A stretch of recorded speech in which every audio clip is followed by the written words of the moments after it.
وزارت بازرگانی و پیشسازی هرما کردستان پروژه یک دانه ده بردامی هاریکاری کرنا خلک هجر و کم ترامت دا بریارده کل دهو که هاریکاری آهن خوارنه به سر 50,000 خزانان دابش بکن. افزایشی واسه چه بو هاریکاری کرنا یعنی وان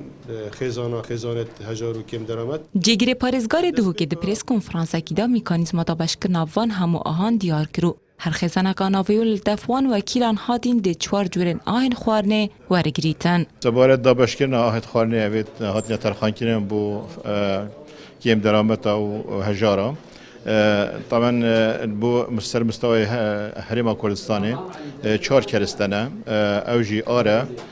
هر خزانه کی ده کسی کی دنه 5 کیلو و نیسکن ده هر خزانه کی 5 کیلو نیسکانه و 10 لیتر زیت معجون طماطم هر کی 2 قدی کادی دنه و هر 4 کرستانه دنه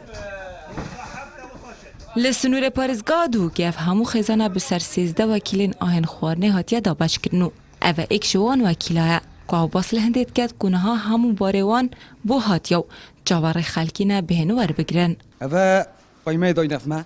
بو 263 رئیس عائله همجی تلفن دو گنده بجنه بجا چه هاتن چه نگاشتن بشتی عیدش کو راستی هر سری روزت عید بنات هجاوله ناگهم بنو بجا همجی زایم جد محاوله که اندیزی ترش هدره خو اف قیمه بموت امنو بد بموت از خوی کنونیس اوه خوی دف منینه و از کسانونیس ما بعد برکات تلفنو پیدا کمو بجا که جیبی آخده روشنها لهرما کردستان گلک ولاتی جبر زحمتی و جیان بیزار کرینو حکومت هرمی جی هل دست پیکی بریارده هندی تشان دابید هاریکاریا خلکی بکنو نا هر خزانه که هجار لدهو که کناوی دلست ده بیتن دکارید بچید آهن خوارنه بخو ور بگرید. رایجین احمد، کردستان 24 دهوک.